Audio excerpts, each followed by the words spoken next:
Samahan niyo ako kung paano mag-download ng Tony sa laptop or computer. Pinutin natin ang search icon. Search lang natin ng Tony. Then, magpapakita na dito. Ayan, C1C. Click natin yan. Then, let's click itong Tony 4.147. Click natin yan. Then, mag-i-install na yan.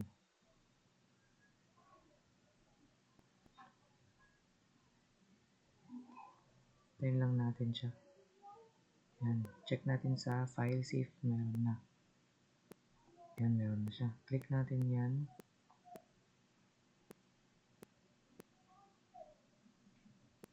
Then, install for me only. Pinutin lang natin next. Next. Then, pinutin natin tong create desktop icon. Then, install. Tayin lang natin siya mag-install, guys. Medyo matagal to.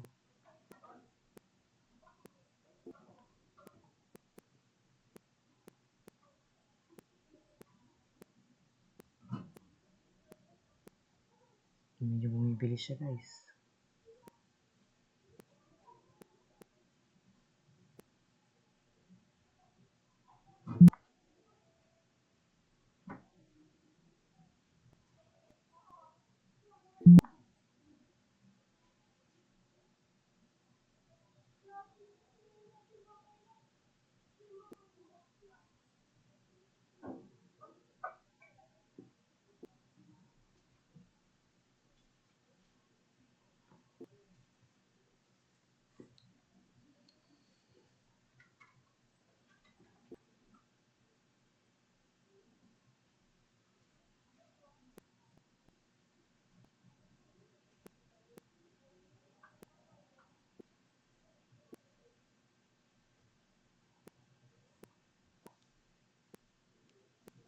Tayin lang natin siya.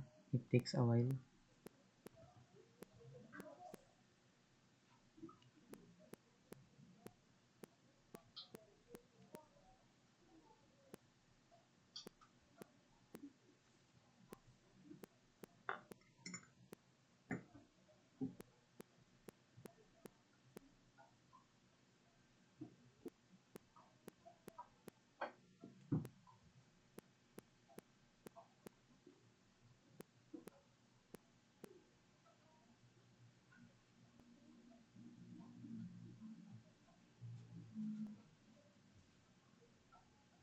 Tagal niya.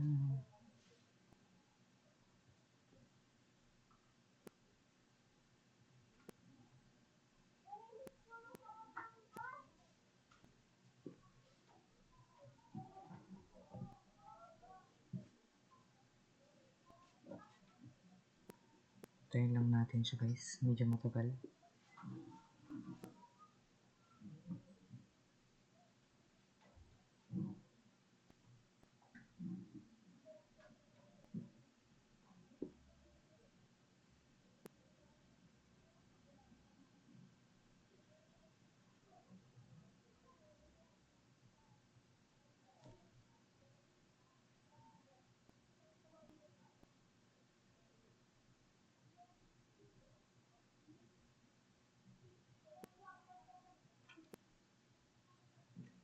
Yan. Click natin itong finish. Then, yun, meron na siya dito sa desktop icon na siya, guys. Click natin yan.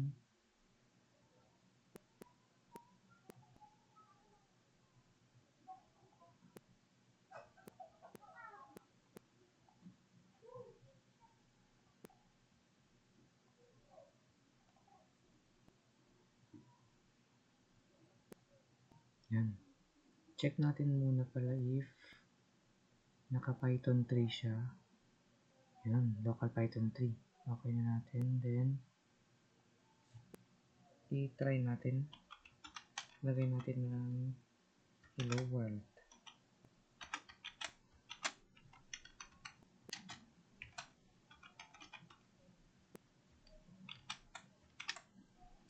Then, ang ating pangalan.